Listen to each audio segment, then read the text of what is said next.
αυτά βλέπει ο κόσμος και λέει κοίτα πως τις κάνουν και γίνονται όμορφες. Βλέπει ο κόσμος και λέει α, μου βάζαν και εμένα τέτοια, κούκλα θα βγαίνα. Αυτό και η κλασική φράση, καλέ μεγάλη αυτή. Εγώ είμαι μικρούλα και αυτή έπαιζε στο θέατρο. Ναι, κλασικά αυτά. Μόνο εμείς μεγαλώνουμε. Μπουμπούκια οι άλλες όλες.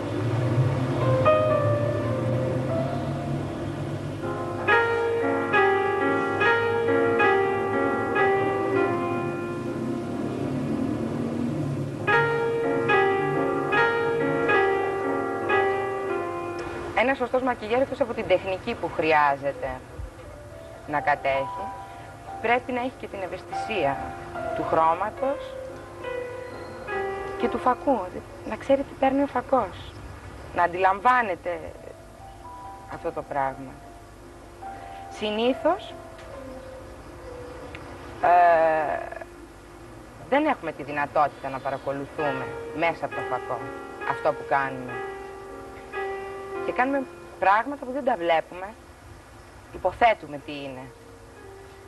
Όλα τα πρόσωπα πρέπει να είναι μακιγιαρισμένα για να έχουν μια σωστή χρωματική κατάσταση. Δεν είναι υποχρεωτικό να είναι μακιγιαρισμένα ώστε να φαίνεται το μακιγιάζ. Αλλά για να μπορέσουμε να δώσουμε τις σωστές σκιές στο πρόσωπο και να μπορέσει σωστά να φωτίσει και ο διευθυντής φωτογραφίας, πρέπει να είναι μακιγιαρισμένο το πρόσωπο διαφορετικά. Η ποιότητα του δέρματος μπορεί να δώσει εντελώς άλλο αποτέλεσμα χρωματικό από αυτό που βλέπει το μάτι στο φακό.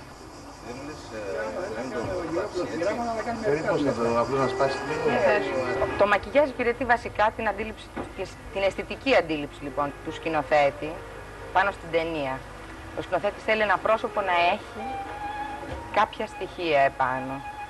Λοιπόν, πέρα από τις ουλές και τα απλά μακιγιάζ που κάνουμε, μου έχει δοθεί και στην καριέρα μου η ευκαιρία να κάνω κάτι πιο δημιουργικό με την ταινία του Κούνζουρου, το Μπορντέλο.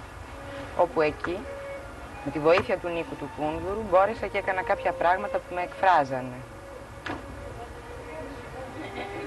Το μακιγιάζ, είπαμε ότι έχει σκοπό να βοηθήσει τον ντεκόρ κατά κάποιο τρόπο του κινηματογράφου, με την ύπαρξή του και με την ανύπαρξία του μερικές φορές. Μερικές φορές και η έλλειψη του μακιγιάζ βοηθάει. Σε μερικές ταινίες μεγάλες, σαν παράδειγμα, για μένα είναι ίσως η καλύτερη ταινία από πλευράς μακιγιάζ, είναι η γυναίκα του σταθμάρχη του Φασμπίντερ. Το μακιγιάζ έχει δώσει όλο το χαρακτήρα της ταινίας, έχει δώσει μάλλον ένα χαρακτήρα στην ταινία που την προσδιορίζει.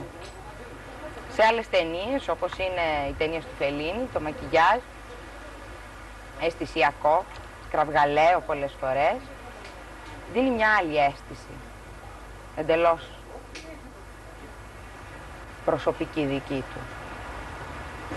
Η έλλειψη χρημάτων δημιουργεί πρόβλημα χρόνου, που σημαίνει ότι το μακιγιάζ αναγκάζεται σε πάρα πολύ λίγο χρόνο να βγάλει μια δουλειά αρκετά σκληρή.